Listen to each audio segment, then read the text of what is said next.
Bom dia a todos nossos amigos ouvintes do vlog do Conde Lupe Villanueva. Desde já agradeço as notificações que recebo e continue me ajudando nesta caminhada para a gravação de novos conteúdos e inscreva-se neste canal. Eu gostaria de fazer um comentário a respeito de um vídeo do Luiz Felipe Pondé, cujo título é "Os evangélicos vão engolir o Brasil". E eu acho interessante porque ele toca em certas questões que, no meu entender, são bastante pertinentes sobre a questão da mudança da configuração religiosa que o Brasil passa por hoje. Vamos lá, vamos ouvir o Pondé e fazer os seguintes comentários do React. Os estudos demográficos comparativos na Europa e nos Estados Unidos, existem muitos estudos comparativos, mostram que em 100 anos sociedades pouco religiosas podem voltar a ser religiosas. O Brasil é uma delas. A revolução evangélica veio para ficar. A Igreja Católica que tome seu rumo, porque vai perder o mercado. Tome seu rumo, porque a Igreja Católica é muito ruim para disputar mercado religioso. Bom, vamos lá. Eu serei obrigado, neste momento, na nossa atualidade, a concordar com o Luiz Felipe Pondé.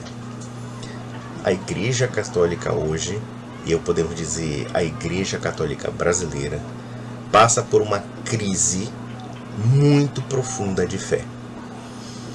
E se temos que fazer um determinado tipo de justiça, os protestantes, no que pese a certos problemas doutrinários, a certos problemas da concepção de cristianismo, no entanto, eles realmente estão tomando o espaço espiritual do país que foi simplesmente abandonado pelos católicos.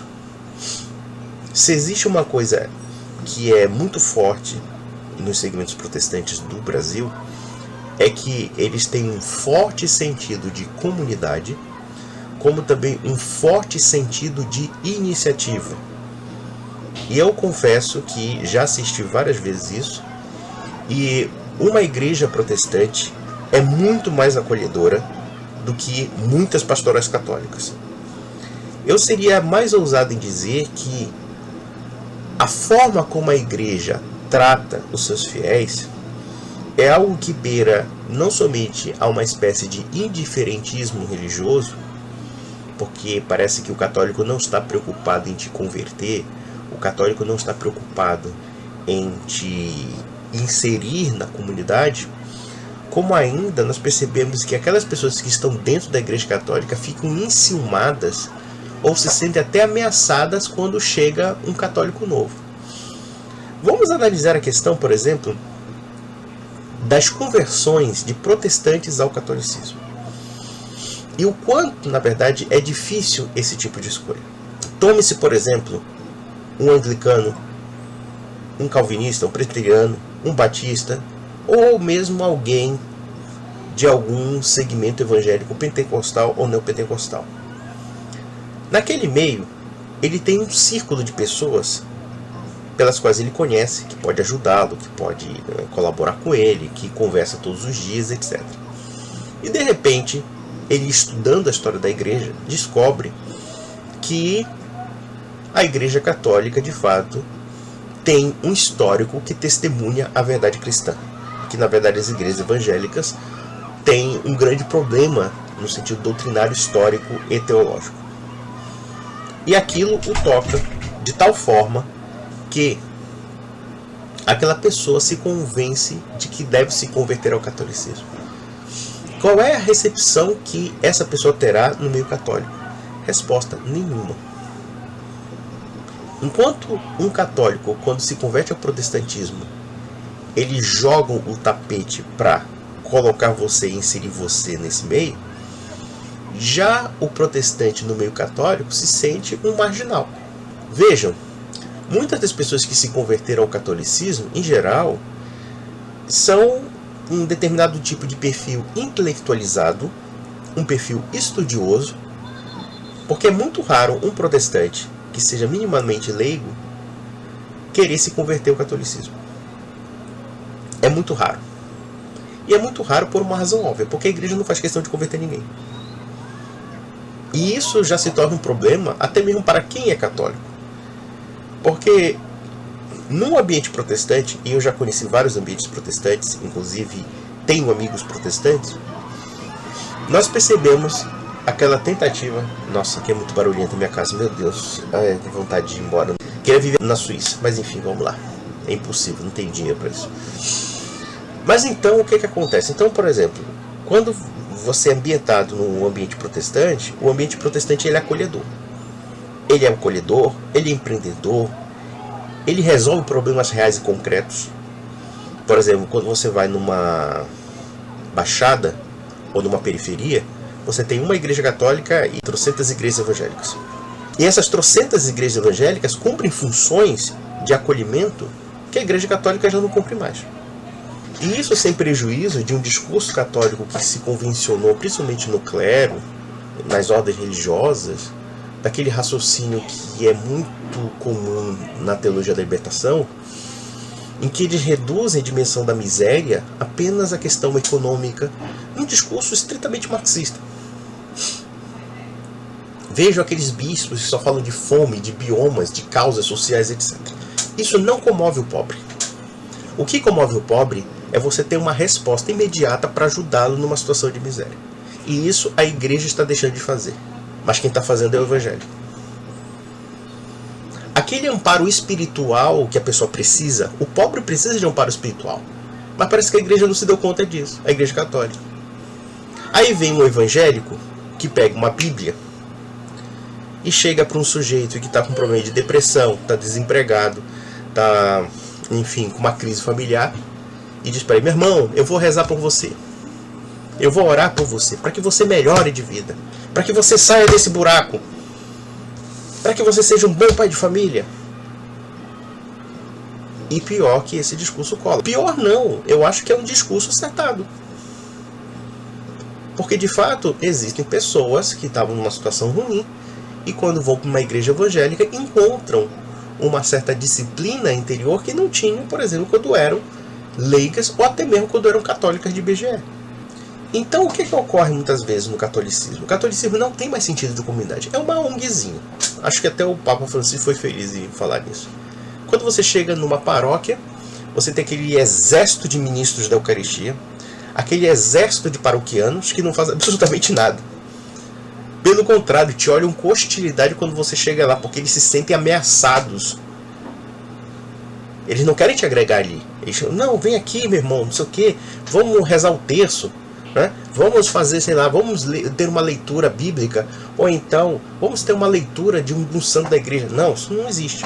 O que existe é simplesmente uma indiferença, e mesmo que esse pessoal tenha crise de catequistas, e você se ofereça para eles, eles são incapazes de te procurar. O protestante não. O protestante enche teu saco. O protestante vai te catar no, sei lá, no buraco, no pior buraco ele vai lá. E nós temos que elogiar isso, por um lado. Admirar isso. Porque eles estão fazendo aquilo que a Igreja Católica não está fazendo. E vou mais além. Se existe um traço da Igreja Católica no Brasil, é que ela pensa como se fosse uma igreja estatal. Parece a igreja anglicana, parece aquela igreja da Alemanha lá que é sustentada pelo Kirchensteuer, pelo imposto do Estado alemão, que agora está apostatando de uma forma vergonhosa. Então vejam que os protestantes estão sendo protagonistas. E o Pondé está coberto de razão. Os evangélicos vão para ficar. Por quê? Porque eles estão realizando coisas que a igreja não está. A igreja se perdeu no discurso abstrato de pobre, no discurso abstrato de bandeiras sociais, que não são nem mesmo católicas, são até marxistas, são até anticatólicas, diz passagem. E claro, está expelindo os católicos para as igrejas evangélicas. Mas vamos ver de novo o que ele vai falar. Pesada, burocrática, enrolada, incompetente, fez opções teológicas complicadas que agora estão em crise, inclusive, porque o mundo migrou para um lado direito, assim. Os evangélicos não, eles são ágeis. Uma sala vazia, 100 cadeiras de plástico, um microfone e Jesus no coração, e eu mando ver. Olha, o Pondé está corretíssimo, mas é isso mesmo. É uma igreja que parece uma legião de funcionários públicos que não querem te converter em nada. É só para apresentar o carguinho. É o padre, é o bispo, pessoas lânguidas, pessoas sem convicção alguma. Isso é tão verídico que muitas pessoas que ouvem meus vídeos defendendo uma apologética católica ficam impressionados em perceber como é que essa igreja lânguida, essa igreja frouxa, essa igreja quase sem expressão, você vê aquele padre que quer agradar o mundo, mas não quer agradar a igreja, você vê aquele bispo com aquele discurso melífluo, aquele discurso que parece que não tem muita firmeza. Como é que essa igreja teve um passado tão maravilhoso como a igreja católica? Um passado tão fantástico, diga-se de passagem. É porque a nossa geração de católicos, pelo menos no Brasil, não está explorando o potencial que a igreja tem. E o Pondé, que não é religioso, eu não sei, acredito até que ele seja um de origem judaica, mas isso não tem importância. Eu acho que o importante é o que ele fala, é a objetividade dele. Ele está coberto de razão. Veja, eu não concordo com as opiniões do Pondé. Eu acho que ele tem opiniões até muito errôneas sobre a história da igreja. Tá? Apesar de que seria um sujeito que eu teria o maior prazer de tomar um vinho. Tomar um vinho, comer um tiragosto, a gente trocar uns miúdos, tá? Umas ideias. Mas ele está coberto de razão.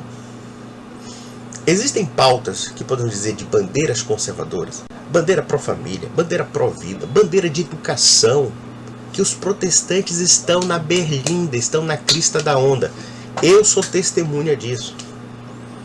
Evidentemente que nós temos uma bancada evangélica que, claro, esse que é o problema do evangélico, outro protestante, é que ele tem uma certa deficiência no âmbito da teologia, uma deficiência no âmbito histórico, porque a reforma tem problemas nesse sentido de negar a importância aos 1500 anos de história anteriores à reforma. É como se fosse o ano 1 da Revolução, então parece que só conta os 500 anos restantes.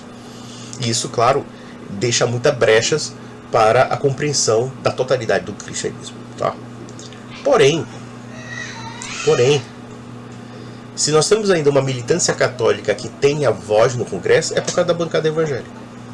É porque a bancada evangélica soube se enturmar com os católicos pró-vida para aprender com eles as formas de articulação para a defesa de bandeiras cristãs.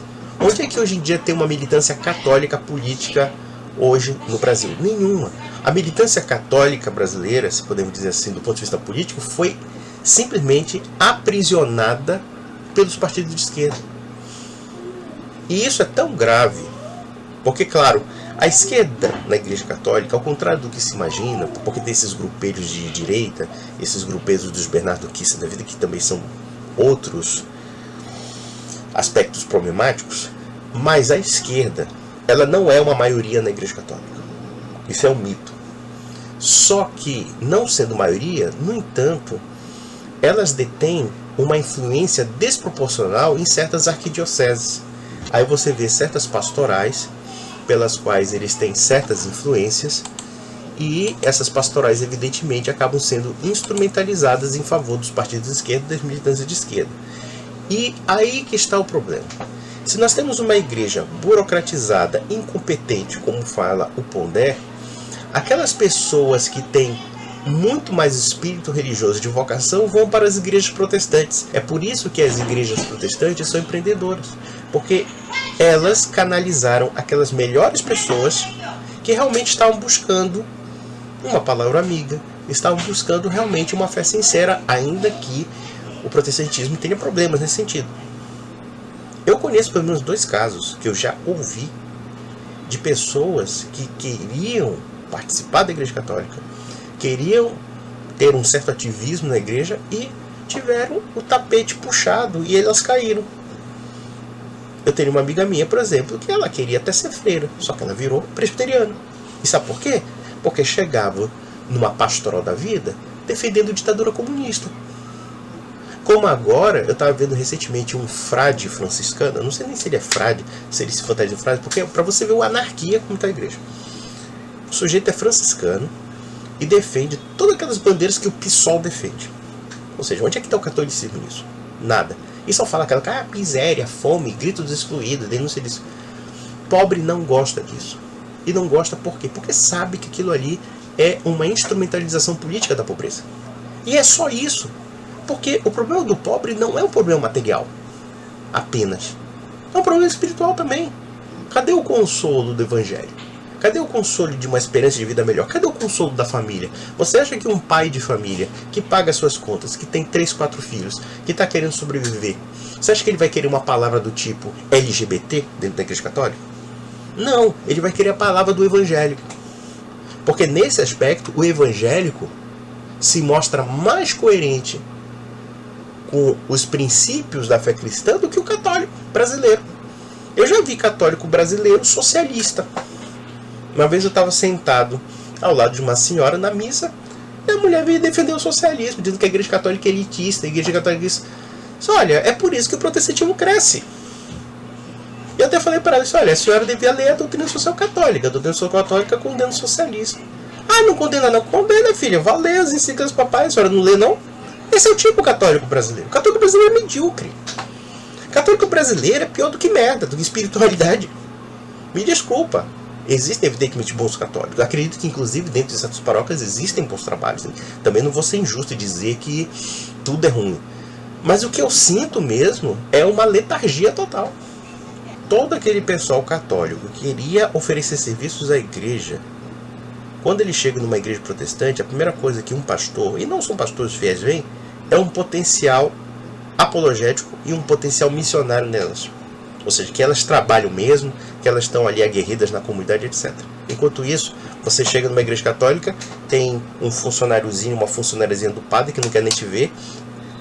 Para você buscar um sacramento de um padre é uma luta. Você pode morrer sem extremunção, você pode, sei lá, sem batismo, sem nada, que ninguém tá nem aí.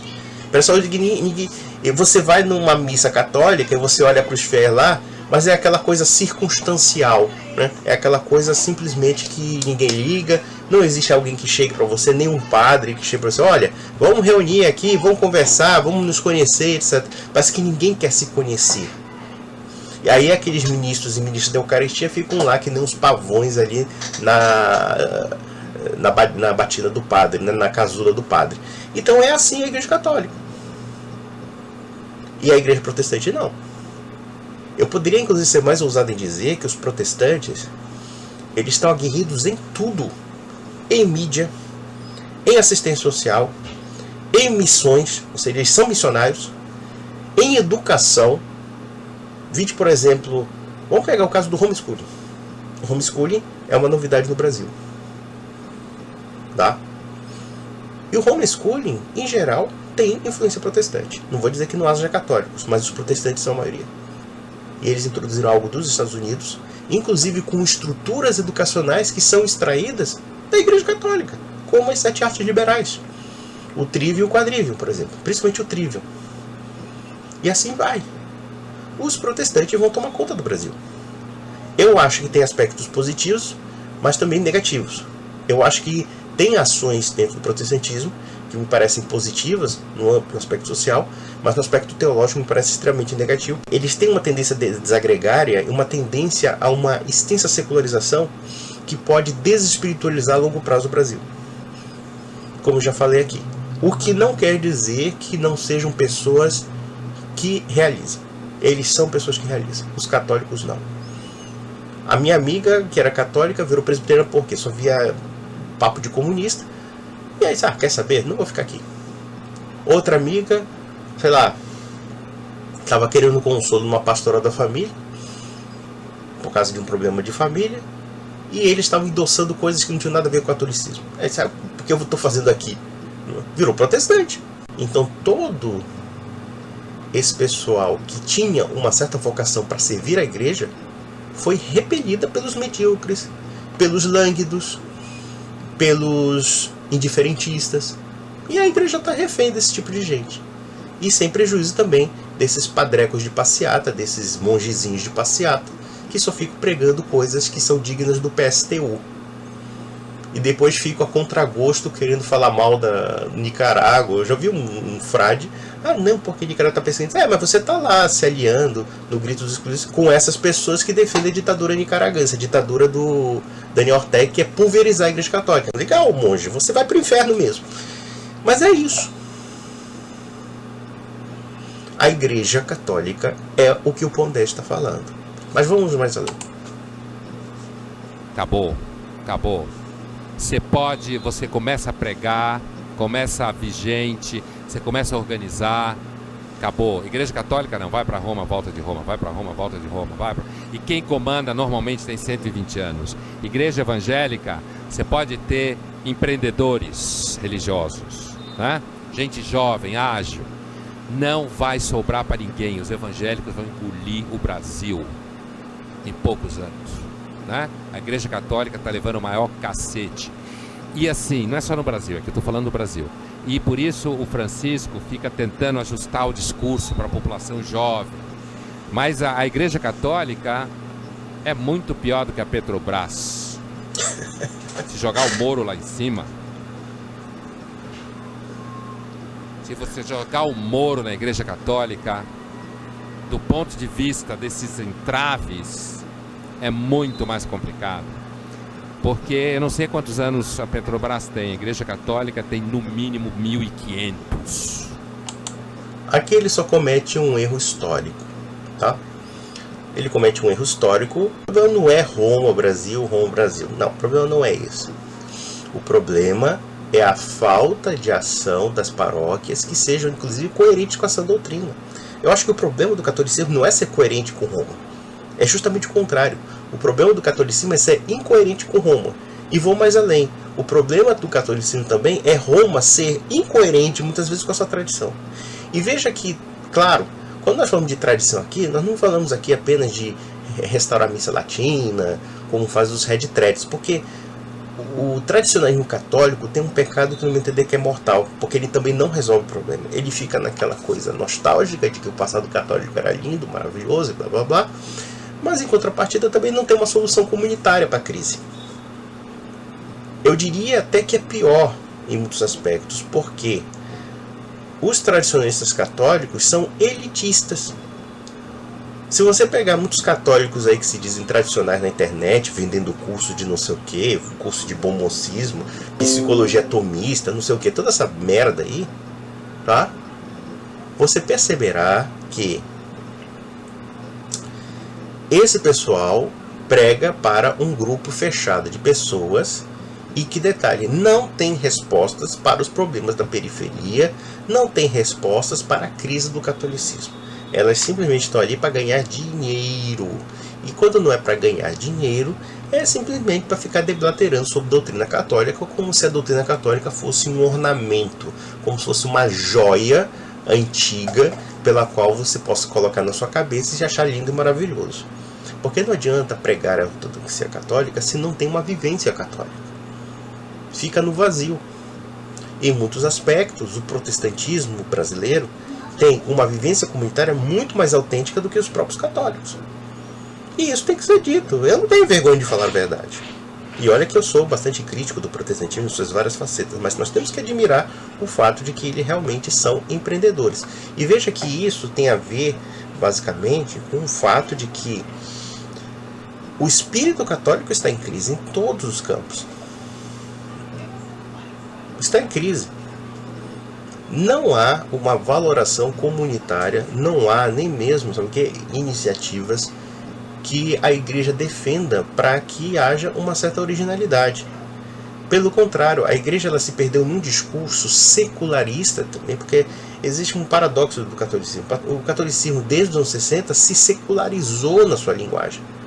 É por isso que essa linguagem da pobreza, essa linguagem choramingona de causa social, não atende aos anseios dos cristãos, porque não é cristã na sua essência. Não é cristã. Enquanto o protestante reúne os empresários, ainda que eu ache uma teologia horrorosa, né? Os empresários têm que ser empreendedores, não sei o que, tem que dizer, ele dá a resposta. Não quer dizer que seja uma resposta boa, mas dá a resposta. A igreja católica também empreenda a sua resposta. Então veja que a igreja não tem resposta. A igreja poderia reunir os empreendedores e ensinar o que a igreja ensina sobre empreendedorismo. Qual é a missão do empresário católico? Qual é a missão do advogado católico? Qual é a missão do médico católico? Como defender os valores católicos na sociedade dentro dos seus papéis, nos seus estados, né? Na situação de estado, né? Que você tem como pai de família. Isso não existe. que existe ali, tá? Vai fazer a missa. E no máximo, os padres católicos, quando eles atendem alguém, eles atendem somente pessoas conhecidas, é só os convertidos. E detalhe, não suficientemente convertidos, porque muitas vezes o pessoal vai mais por hábito, mais por um sentimentalismo do que propriamente por fé. Então a Igreja Católica realmente vai ficar para trás. Vai ficar para trás. E isso o Pondé tem razão, com todos os aspectos hostis que o Pondé aparenta ter com a Igreja. Certo? Então, isso não significa que a Igreja Católica não criou casa de misericórdia, caridade. Não, é tudo misturado mesmo, é assim que é. Faz as coisas tudo misturado. Eu estou falando do ponto de vista do crescimento, né? Crescimento populacional dentro do Brasil. Então, só para encerrar, o Pondé está coberto de razão. Se hoje nós temos alguma coisa que é realmente muito clara, é a mediocridade da Igreja. A Igreja Católica brasileira é medíocre. E vamos mais além. Eu seria mais ousado em dizer que hoje nós estamos passando por uma crise mais grave até do que da Igreja brasileira, que é a crise da Igreja alemã. Nós sabemos que a Igreja da Alemanha está na apostasia declarada contra Roma. Está aderindo, na verdade, a um modelo de anti-igreja. Ordena a mulher, é feminista, aderiu a ideologia de gênero, vai aderir a aborto, vai aderir tudo que seja o contrário do que a igreja ensina. Tá? Agora pensem, por exemplo, na possibilidade dessa igreja alemã corrompida, dessa igreja alemã apóstata, contaminar um país como o Brasil. Nós temos tudo para ter um palco de uma anti-igreja. Católicos que não têm preparo para sua fé. Sentido de comunidade restrito ou zero. Bispos, padres e leigos lânguidos. Pessoas sem convicções. Pessoas sem conhecimento da sua história, da história da igreja. Pessoas que acham que a igreja é apenas uma comunidade em que você tem status. Você pode ter certeza, isso vai ser palco para a igreja alemã. Eu poderia dizer inúmeras coisas que já me decepcionaram dentro do orbe católico. Uma vez eu fui convidado para falar numa rádio católica do interior sobre a tradição da igreja. O que é a tradição da igreja? E eu expliquei a mesma coisa que eu explico aqui nos meus vídeos. E eu estava vendo a impaciência do homem que estava conduzindo a rádio, como se ele quisesse fazer um favor para mim, quase como que querendo que eu fosse embora. Porque o que é o catolicismo desse merda? É ter um preguinho numa porcaria de uma rádio.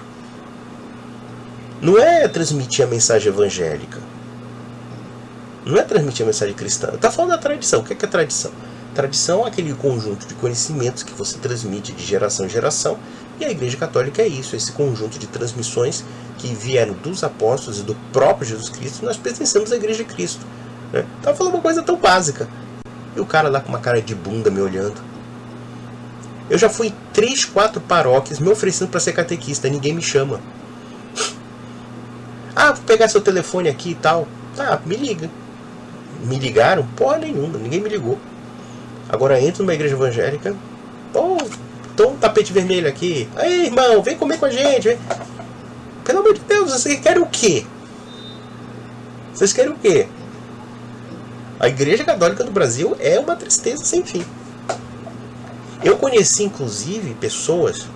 Uma vez teve uma comunidade católica, de jovens católicos, e um rapaz que eu conheci pessoalmente, que é um líder nato. Esse sujeito é um líder nato. E ele é católico mesmo.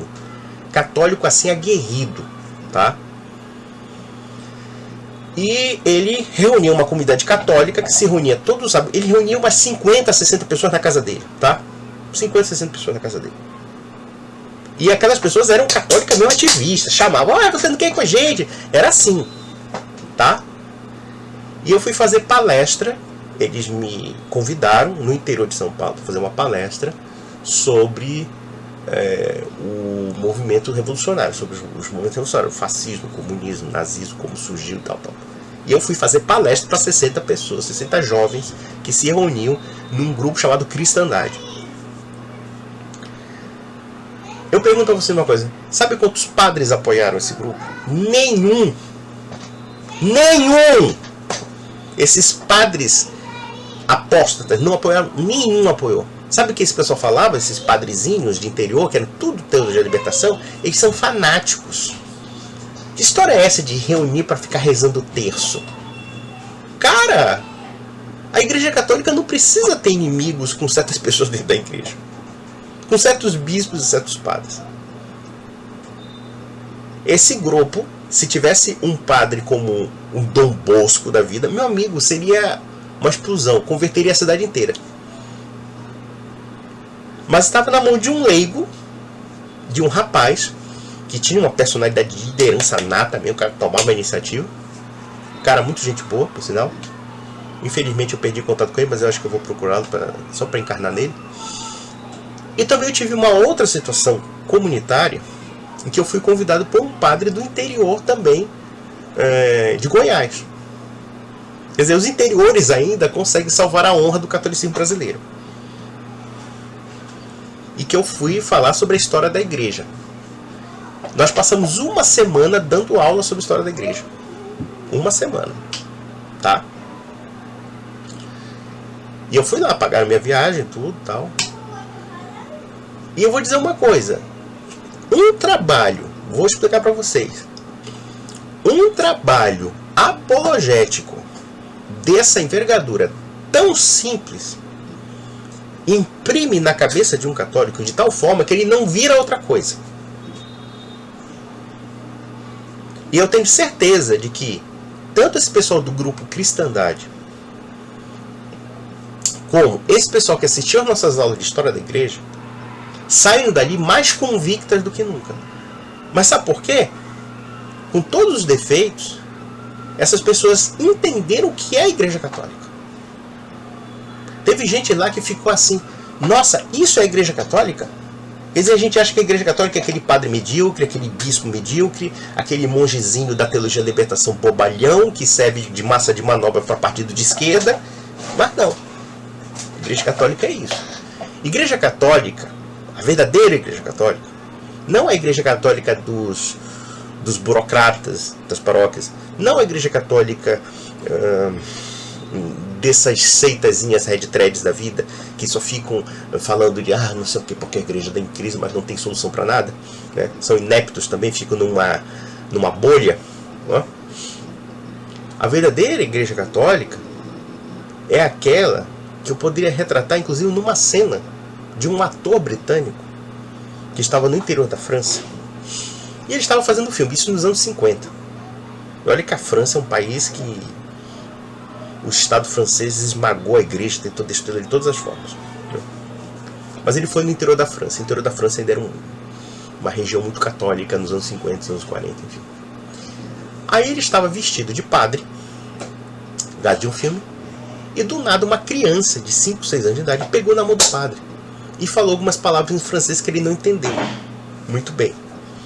Que a França, padre, me leva ali na paróquia, padre, me leva aqui na escola, eu tô com medo, esse tipo de coisa. E aí ele pegou o garoto e levou para o lugar de origem. E esse ator ficou tão impressionado com a confiança que essa criança tinha no padre, com a respeitabilidade que uma batina causava numa aldeia da França, que ele ficou assim, não, isso não é possível. E ele era anglicano, assim. Mas era um anglicano meia boca. Era um anglicano medíocre, como o brasileiro é um católico medíocre. Tá? Em geral é. E aí ele ficou curioso sobre a Igreja Católica. O nome desse ator se chama Alec Guinness, que foi um grande ator britânico. E ele tinha um filho que tinha poliomielite. E toda vez que ele passava na igreja, ele rezava lá, ficava tudo na Igreja Católica. E ele sendo anglicano. E aí ele pediu para Deus um milagre. E ele teve. O filho dele ficou totalmente curado. E mais além, ele se converteu ao catolicismo. E ele teve, claro, todo um processo de conversão, porque ele, como anglicano, evidentemente, ele tinha trocentos preconceitos contra a Igreja Católica. Mas naquela época havia um catolicismo que absorvia o fiel, né? um catolicismo que chamava o fiel. Tinha um padre lá que chegava, tinha paciência para ele, então, olha, meu filho, é assim, assado, cozido, tal, funciona assim, tal, quer dizer, tinha essa coisa. E ele se converteu e ficou católico pelo resto da vida.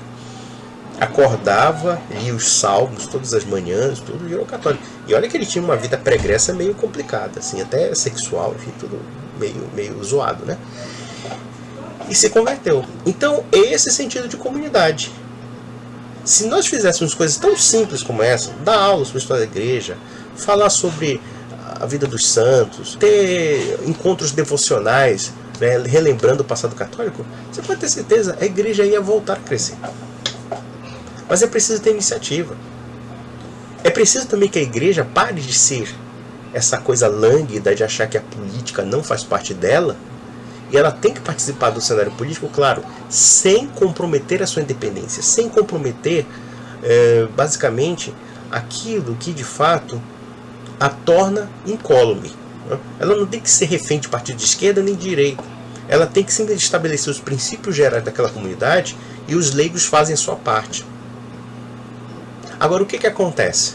Você tem uma igreja que está mais preocupada com biomas, fica falando uma retórica esquerdista da fome, uma retórica luta de classes, uma retórica subversiva, um bando de padres e bispos extremamente pavoneados, né, mas que não tem contato com o pobre real. Muitos bispos, e eu já vi, parecem não ter muito contato com a realidade.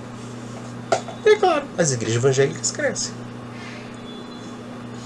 Mas eu tive a experiência, pelo menos umas poucas experiências comunitárias católicas que eu tive, eu percebi que a igreja tem um grande potencial simbólico, histórico, cultural e não sabe aproveitar isso. Tão verídico isso que, por exemplo, eu fiquei durante uma semana no meio de padres, no meio de seminaristas. Parecia um quartel do exército. A gente sabe que existe um problema também de uma infiltração homossexual nos seminários, etc., né, por falta de critérios para tirar essas pessoas. Existe muito problemas entre o clero católico, mas pelo menos no ambiente que eu vi, não, um ambiente extremamente familiar. Padre, família, né? Homens que tiveram vidas normais, tipo um padre que teve uma vida, namorou, tudo, fez tudo que um homem fazia, entendeu? E viu aquela vocação, foi chamado e virou celibatário.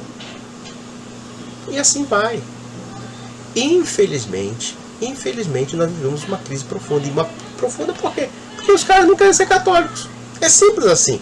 Porque eu penso o seguinte, se você tem uma certa convicção na sua fé, você faz aquele nome da fé. A criatividade vem. O protestante, ele é criativo porque ele tem confiança naquilo que ele faz. Ele tem confiança naquilo que ele crê. Ainda que, claro, a gente sabe que a ortodoxia protestante, se é que existe uma, é problemática. A visão protestante é problemática. Mas é isso. Eu acho que o Pondé, muita gente pode ter se ofendido, porque o Pondé é anticatólico. Não acho que ele seja anticatólico, não. Pode ser que ele tenha um ranço anticatólico, mas eu não acho que ele seja essencialmente isso. Ele falou a verdade. E a verdade, muitas vezes, é dolorosa. Então, meus amigos, é isso. Um grande abraço.